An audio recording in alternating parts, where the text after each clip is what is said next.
दोस्तों नमस्कार, मेरा नाम है विष्णु कुमार और हम बात कर रहे हैं भारत की नदियों के बारे में, उनके नदी तंत्र के बारे में।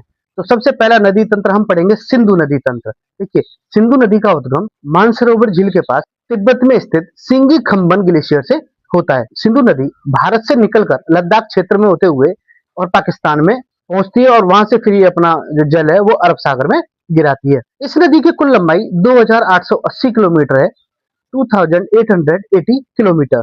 सिंधु नदी को लेकर भारत और पाकिस्तान के बीच में कुछ समझौते हुए थे। तो 1960 में भारत के प्रधानमंत्री पंडित जवाहरलाल नेहरू और पाकिस्तान के राष्ट्रपति अयूब खान के बीच में सिंधु जल समझौता हुआ था, जिसमें सिंधु नदी की जो सहायक नदियां हैं झेलम, चिनाब, रावी, व्यास और सतलुज, इन नदियों के जल का बंटवारा किया गया था।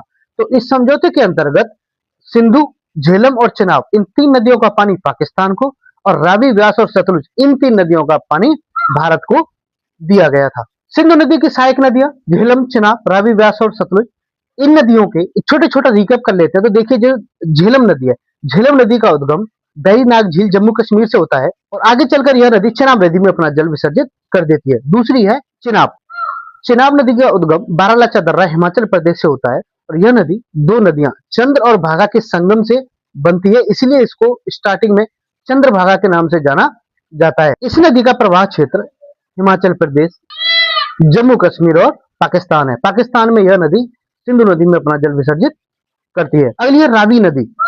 रावी नदी का उद्गम रोहतांग दर्रा के पास हिमाचल प्रदेश से होता है और यह नदी भी आगे चलकर चिनाब नदी में अपना जल विसर्जित करती है। इसका प्रवाह क्षेत्र हिमाचल प्रदेश, पंजाब और पाकिस्तान है। इस नदी पर दो प्रमुख परियोजनाएं हैं, रंजीत सागर बांध, जिसको थीन बांध के नाम से भी जाना जाता है, और दूसरा है शाहपुर कंडी परियोजना। तो ये दो परियोजनाएं रावी नदी पर स्थित हैं। अगली हमारी व्यास नदी। व्यास नदी का उद्गम रोहतांग दर्रा के पास ब्यास कुंड हिमाचल प्रदेश से होता है और यह नदी आगे चलकर सतलुज नदी में मिल जाती है। इसका प्रवाह क्षेत्र हिमाचल प्रदेश और पंजाब है। इस नदी पर दो परियोजनाएं हैं, पोंग बांध को महाराणा प्रताप सागर बांध भी कहते हैं और दूसरा है पंडो बांध। पंजाब के हरिके क्षेत्र में जहां पर ये ब्यास नदी सतलुज नदी से मिलती है, वहीं से भारत की सबसे बड़ी नहर परियोजना इंदिरा गांधी नहर निकलती है। अब लास्ट है हमारी सतलुज नदी। सतलुज नदी का उद्गम राक्षसताल या राकसताल झील से होता है और यह झील मानसरोवर झील के निकट तिब्बत में स्थित है। सतलुज नदी भी आगे चलकर चिनाब नदी में मिल जाती है और अंततः इसका जल सिंधु नदी में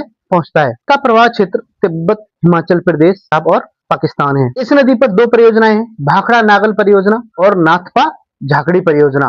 तो ये हो गया हमारा सिंधु नदी तंत्र और उसकी सहायक नदियां और उनके बारे में छोटा सा रिकैप। तो ये हो गया हमारा सिंधु नदी के बारे में विस्तार से वर्णन और उसकी सहायक नदियों का भी हमने वर्णन कर दिया है। तो अब चैनल को